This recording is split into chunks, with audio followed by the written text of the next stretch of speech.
During her first training session, Rish, now going by the name Lucius to blend in among the men, catches the attention of her superior for lagging behind the others.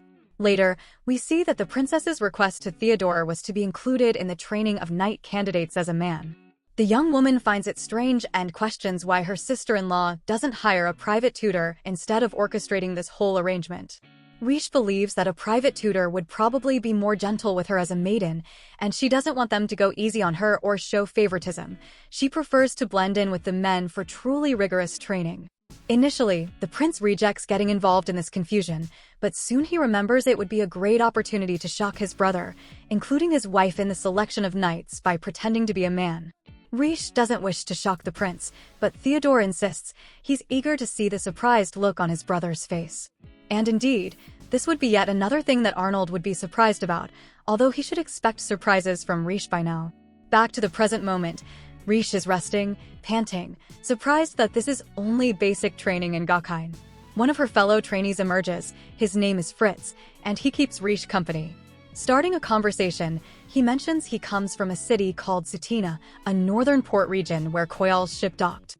Fritz would have spent the rest of his life there if not for his admiration for Prince Arnold Hyen, a war hero who inspired him to become a knight and move to this kingdom. At that moment, a count from Gakkai named LaVine catches the young man's attention for not addressing the prince as Your Highness, and immediately Fritz apologizes for the informal treatment. This nobleman is known to be the guardian of the North and very loyal to the imperial family. Despite LaVine's good reputation, Rish recalls that in 3 years, the future Emperor Arnold will execute the Count for a heinous crime. While having this recollection, she realizes the Count is staring at her and may have noticed that Rish is disguised as a man. LaVine then asks if Rish likes chicken and, with a deeper voice, the princess answers affirmatively. Therefore, the Count instructs the supposed Lucius to eat more meat from now on, as he has less muscle than the average trained men. Furthermore, he informs that he will join the training instructors from tomorrow. At that moment, a subordinate announces that the meeting with the Emperor is about to start.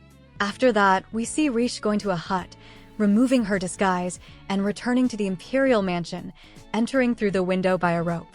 Descending the stairs, she meets her fiancé Arnold, who whispers to the princess that she should go to the back gate on the west side tomorrow at 2 p.m., ensuring no one sees her. Rish asks if she needs to dye her hair for the disguise, but Arnold refuses, so she decides to wear typical city clothes to go unnoticed. Later, Elsie asks about what the two of them are talking about, and Rish explains that she will meet the prince in the western part of the city, probably to discuss some official matters, but she's not sure. However, for this, she needs to be dressed as discreetly as possible, so Elsie takes responsibility for making Rish impeccable for this meeting. Finally, the moment arrives, and at the agreed-upon place, Arnold asks her to remove the hood because no one in the area knows her face, revealing her attire. She argues that perhaps dressing too simply would attract even more attention than a linen dress, but Arnold sees no problem with the clothes and even anticipated this. He states that he intends to praise the work of the princess's maid. They then arrive at the famous Gakkai fair, and Rish is enchanted by the coquito grapes and the rare salaf eggs. Observing her fiancé, she notices he doesn't seem very pleased with her relaxed posture, so she changes her speech to show seriousness. She analyzes that fairs are an excellent market gauge, reflecting the public order of the region. The princess was trying to be more diplomatic in this meeting with the future emperor, imagining that he was evaluating her analytical ability, but he simply takes out a pocket watch and asks if she would like to explore the fair. Rish is very happy about it and follows along exploring. She buys a typical fruit for her and Arnold, who finds the object disturbing, but Rish argues that it's a very nutritious food. Despite hesitating to put this strange thing in his mouth, Arnold takes a bite of the fruit and says it tastes healthy, and Rish finds this a typical response from someone who didn't like it and doesn't want to admit it. Shortly after, Arnold says not to stay in one place for too long, so Oliver's subordinates don't find them. Speaking of him, the employee just found out that the prince is missing. Rish asks if Arnold has any official commitments today, and he replies that the owner of the place they are going to doesn't go to the palace, so he needs to go there. Inside, an elderly couple bows and thanks for being hired by the prince, but Arnold asks them to raise their heads, without ceremony. Soon, the woman introduces herself as Mihaela, owner of this humble jewelry store. Playfully, Mihaela shows 3 stones to Rish and asks which one is fake. The princess deeply examines the stones, but admits she has no idea, finding the maiden's honest and straightforward response interesting. But instead of giving up, Rishe asks for evaluation tools to accurately assess the objects. Analyzing with the appropriate tools, Rishe observes that all the stones had a high degree of transparency and very well-cut facets. However, she returns the jewels to the woman, stating that all are imitations. With that, Mihaela admits to underestimating the lady and emphasizes that no one had ever asked for the tools before. Despite this, Rishe states that the stones are very beautiful and surely anyone who bought them would cherish them. Faced with the princess's humility, Mihaela admires the young woman even more, saying that she sells her products carefully to selected customers and would like to show her exclusive products to Rishe.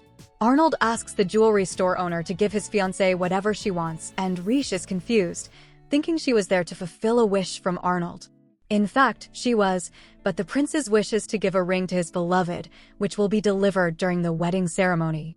Thus, Mihaela will make the preparations while Rishe questions the reason behind all this, saying that rings are not necessary in Gakkai. So, she asks Arnold how the training between them led to this, and he replies that he decided not to mention the ring because if he did, Rishe probably wouldn't accept the gift due to its price. However, he asked her not to worry about it because, in this way, the prince's fortune, which is more than he could spend, would return to the city's businesses and, consequently, to its people, making the economy circular. And as it involves an important matter to the princess, she promises to make her choice wisely and sincerely. Faced with many first-class options, Rishe wonders if a diamond would be better considering the occasion like a wedding, or if an emerald would enhance her eyes. Seeing the maiden's hesitation, Mihaela comments that wearing her favorite jewelry with pride fills women with courage, as if it were a lucky charm, so it's important to be chosen carefully. The lady then asks Rishe's favorite color, and the maiden looks into the prince's eyes, seeing them as crystalline ice formed in the sea of the coldest country. She even gets lost in his gaze for a while and asks if there wouldn't be a jewel in the color of Arnold's eyes. Realizing that this observation might have sounded strange, the noblewoman quickly tries to justify herself, saying that she simply finds his eye color beautiful. Mihaela enjoys the lady's behavior, finding it very romantic, and promises to find a jewel in the desired color. Rishe tries to explain again to the owner, but as it doesn't work, she asks Arnold to forget what she said. Oh my god! Wow! Rishe returns to the castle and watches the beautiful Gakkai sunset while Arnold asks why she chose the left ring finger to measure the ring. The princess replies that it's a tradition from where she comes from, and when she asks the fiancé why he decided to give her this ring, he says there's no specific reason behind it. However, as the princess does a lot of manual work, it might be rewarding to look at her hand and see a beautiful gift from the prince on one of her fingers. So, the girl promises that Arnold will be the first to see her hand with the ring. Changing the subject, Rishe mentions the arrival of Count LaVine, and Arnold explains that he is the most well-prepared person to instruct the knight candidates. On the other hand, the princess believes that Arnold wouldn't bring such an important nobleman just to teach some novices how to wield a sword. So she presumes that the prince is waiting for someone since he kept checking the time on his pocket watch all the time before arriving at the castle. Thus, the prince confesses that he received a message from another country where the sender said he couldn't attend the wedding, so he decided to anticipate the celebration on his own. Arnold tried to warn that this wasn't necessary, but another letter from the same sender warned that he wanted to advance this meeting as much as possible, so he would go to Gakkai without waiting for the prince's reply. While eating fruits freshly arrived from Koyals at the fair, Rishe presumes that the owner of the letter was on the same export ship. In turn, Arnold confirms the suspicion based on what he heard from his patrol. Rishe recalls a memory from one of her past lives where she met Prince Kyle, and she's sure it's him who is about to arrive. Later, Arnold receives Prince Kyle Morgan Cleverly, the Prince of Koyals, at his palace, who on behalf of his father, the king, congratulates Arnold on his wedding, while Arnold thanks for the presents. Rishe analyzes that these two kingdoms have a big difference. Koyals produces gems, gold, and silver, making it a rich nation. However, for much of the year, they are isolated by snow and, to get food and basic goods, they depend on trade with neighboring countries. Also, in 5 years, they would be destroyed by the war caused by the future Emperor of Gakkai, Arnold. Meanwhile, the prince presents his wife, Rishe, to Kyle. He already expected the bride of the Prince of Gakhain to be beautiful, but he didn't imagine she could be so incredibly magnificent. Throughout all the compliments Kyle was making, Rishe is impressed by the paleness of his skin. Kyle was almost blue. When she looks at her future husband's face, she notices the expression of anger he was showing at that moment. Arnold feels jealous. After the meeting, Arnold talks about how Prince Kyle didn't reveal his true intentions upon arriving in this kingdom, and Rishe asks what he thinks it is, since he practically killed Kyle with his gaze.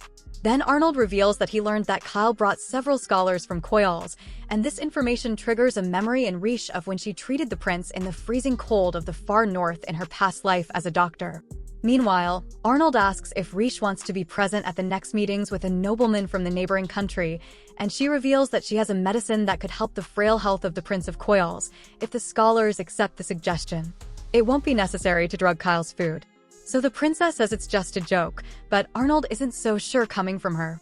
He tells her that tomorrow there will be a welcome banquet for Kyle, and Arnold wishes to leave the prince face to face with Count LaVine to try to keep Kyle under control in case he's plotting something. Rishe is surprised and afraid of this. Arnold asks what's wrong, but she disguises it by saying it's nothing. If Count LaVine appears at the banquet, he will find out that Lucius is actually Arnold's bride, Rishe. As evening fell, Rishe tended to her garden, unable to stop thinking about ways to maintain her disguise in front of Count LaVine. She was also concerned about ensuring that Prince Kyle took his medicine, as without proper treatment, his illness would soon confine him to bed. Lost in her thoughts, Rishe noticed a man approaching, complimenting the maiden's garden. Assuming that only someone of her profession could maintain such a high-quality herb garden, Rishe then looked at the man's face and recognized him as Professor Michael, her former mentor in a past life. Remembering the moments they explored the world together, discovering all the substances existing on the planet, the two watched the sunrise and Michael asked if it illuminated her research. Rishe confirmed that it helped a lot, so she quickly apologized for asking the professor to come from so far away. In response, Michael said it was nothing. After all, Rishe was his disciple, and he was eager to share everything he could with her. He assured her that he would always be willing to help with whatever she needed, and that if she wanted to learn on her own, he wouldn't stand in her way. During this conversation, Rishe recalled the wonderful time when she was Michael's student in her third life. Returning to the moment of the tutor's arrival, the princess's guards asked him to identify himself. He introduced himself as Michael Haven, who had come with a delegation from Koyals. The guards offered to accompany him if he was lost, but Michael thanked them, saying he was only interested in the woman behind them. The guards were offended by his way of addressing the future Empress of Gakhain, but Rishe approached to calm them down, taking charge of the situation. She introduced herself again to the man in her new life, asking if he was an academic. In response, Michael thought it was an appropriate way to define his occupation. Observing her nails, he supposed that the princess used some kind of sap and dyes to produce them, but he was curious about the hardening method. Rishe explained that she used leash grass and gibii nectar, adding lapido leaves. Michael asked why she didn't use kiri's leaves to avoid air bubbles, and Rishe noticed that the man had thought of everything. He advised her to use stoma sap to further harden the enamel. He expressed surprise at the maiden's knowledge, asking if she would like to become his student instantly. The princess accepted, and so, while in Gakhain, he would offer his knowledge to the young lady, who was happy to become his disciple again. By the way, Michael wasn't sure what plants Rishe was producing in her garden, but he wanted to know if she had any interest in providing some kind of medicine for Prince Kyle, leaving everyone present surprised. Shortly after, Michael took the incredible woman he had discovered to get to know Prince Kyle better. Kyle felt honored to see the princess twice in the same day and explained that she was the wife of His Highness, the heir to Gakhain. Michael was surprised by this and added that she became his student by chance. Kyle was stunned by the situation, so Michael mentioned that the herbal medicine she was producing could help a lot with the disease he had been suffering from. However, he confessed that the composition of the medicine was a bit beyond him, so Kyle needed to be aware that he would have to be part of an experiment.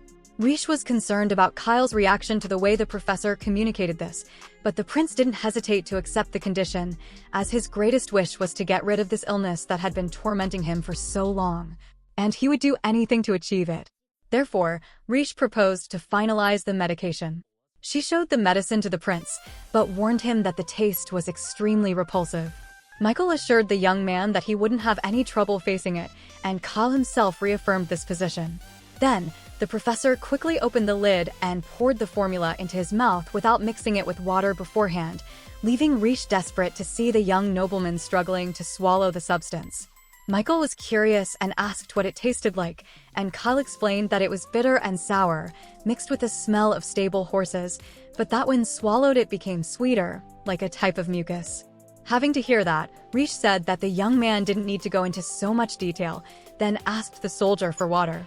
After that, Michael showed his research records, and Rishe was very excited about it, since he had shown them to Prince Kyle, but the sovereign didn't understand anything written in the records, as if it were another language. Thus, Michael was happy to meet someone who understood the knowledge he wanted to convey. This reaction from the girl made the tutor realize how special she was, so he asked if she really didn't like the medicine she gave to Kyle. At that moment, Rishe remembered her past life when Michael praised her talent, but pointed out that her great flaw was using her skills only to make others happy, because no one should be able to determine another's happiness, since even suffering has its reason. For example, poison has the duty to fulfill this role. On the other hand, Rishe questioned whether poison really can only bring suffering and commented that thinking someone is born only to bring misfortune doesn't really match her teacher. Anyway, Michael didn't find anyone to test the medicine they prepared, so until now no one has tested this formula to see if it works. Then Arnold entered the room calling Rishe to leave, and the princess explained that the man with her was Michael Haven, an academic from Coyles who ended up becoming her teacher and from whom she learned many things while he was there. Hearing this, Michael got up and introduced himself, and Arnold said that if he needed anything during this exchange of knowledge with the princess, he just had to ask. As she left with the prince, he asked his future wife if she always had the habit of staying up late at night, and she explained that she didn't notice the hours when she was very focused on work, but anyway, she had slept in the afternoon. So she was quite relaxed. Then the prince gave his future wife a valuable pocket watch. Some people didn't believe in watches, as they were a novelty. Happy with the gift, Rishe realized that the crown prince was quite open to new technologies, contrary to what she thought. And at that moment she remembers once again a moment with Michael where he lamented believing that no one would test this medicine the way he wanted. As she returned to reality, Arnold asked why she had that silly expression, but Rishe dodged and commented that, coincidentally, her old herb mentor in Renwoa also found this item useful. Arnold asked how this old mentor compared to his current teacher, and Rishe observed that Michael is not an herbalist, although he knows some medicinal herbs that he uses in research. Ultimately, his job is to study all substances to create new ones, like an alchemist. On the day of the party, Rishe prepares to act as naturally as possible so that LaVine doesn't discover her disguise. As she dressed, she received a letter from Madame Mihaela, the owner of the store where her fiancé bought a ring for Rishe. In the letter, Mihaela informed that she managed to hire an artisan from Coyles who significantly accelerated the production of the ring, and upon seeing the design of the project, the princess was enchanted. During the party, Rishe noticed the boredom on her fiancé's face, and at that moment Kyle arrived at the event, feeling unworthy of such a ceremony. Once again, he praised the indescribable beauty of the Gokine princess, who asked how he was feeling today after taking the medicine. Kyle feels much better after medicating himself and is grateful to the princess, who soon leaves to chat with the other maidens. After a while, Rishe fulfilled her basic duty of greeting everyone at the party, so she could focus on something she hadn't experienced in a long time. She focused as in meditation and turned the entire room black and white, with only Cone LaVine keeping his colors in a corner of the party. With the success of her attempt, she was surprised that her experience in the fifth life was useful at this moment. From then on, all she needs to do is stay focused and not let anyone realize that she is avoiding LaVine. At some point during the party, she meets Lord Wildman, Mihaela's son, and he comments that Rishe visited his mother's store. People around, hearing the conversation, were impressed, as Mihaela had even refused the Empress as a customer. Later, Rishe reveals that the delivery will be well before the deadline because of an artisan, and she wants to know to what extent this professional makes a difference in making a ring. Wildman explains that the artisans of Coyles are exceptional, capable of working on detailed objects of various types, and that is why Rishe understands why they are known for jewelry and precious stones. As Rishe tries to get away from the Count, Kal takes action and asks for military support from the future Emperor of Gokine because, as he well knows, Koyal's military power is almost non-existent, as it is a kingdom that depends on the supply of precious stones and metals. Kal fears that enemies will destroy Koyal's and then take Gokine, as they have threatened to do before, and that is why he desires an alliance between the two peoples to protect themselves from a potential attack. Arnold wonders when Prince Kyle will reveal his plans and finally discover what he came to do so far, even being sick. He says that the value of a royal family is questionable when it does not recognize the importance of peace and wants to know what his kingdom gains in return for the alliance. Koyal's is willing to prioritize Gokine in the trade of precious stones, even if its kingdom does not profit from it.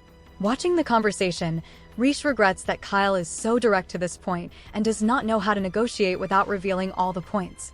Arnold doesn't understand the reason for this condition because, in Kyle's place, he would clearly put a validity clause in this contract to avoid being stuck in unprofitable business forever and compromising the financial health of an entire kingdom. Therefore, Arnold believes that Koyal's mineral resources are almost depleted for the prince to make such a proposal. Finally, Kyle admits that his life will not last much longer and a new heir is about to be born, so he wants to do everything he can to ensure the future of Koyal's. Thus, he appeals to Kyle's reputation for getting close to his people and tries to convince him to do the same with the population of his country. However, Arnold turns his back and walks away. Kyle begs for the host's help, so Arnold stops and mentions that Kyle has a misconception. After all, instead of allying with a vulnerable country, it would be much more convenient to invade it and take possession of it. Faced with the coldness of the statement, Kyle seems to lose all hope and cannot react, while Rishe relates her fiancé's words to the future that the world expects, when in 5 years Arnold will wage a bloody war against everything and everyone, and Koyal's will also be a kingdom on the other side of the trench. However, she did not imagine that Kyle would ask for an alliance with Gokine, so she realizes that this fact is an unexpected twist that can change the fate of the peoples who inhabit this world. Remembering her journey to the extreme north, she recalls the Prince of Koyal's promising to protect his people, as it is his life's duty, even if they fight daily to not lose it. Considering the reality of the situation, it is very likely that Koyal's will become a vassal of Gokine in the hope of obtaining military protection, thus avoiding complete destruction. However, such an agreement would make Arnold Hine the true owner of these lands, and Rishe wishes this does not happen because Gokine's accumulation of power could become the greatest incentive for total war in the future. Therefore, Rishe needs to find a way to make this alliance less unequal.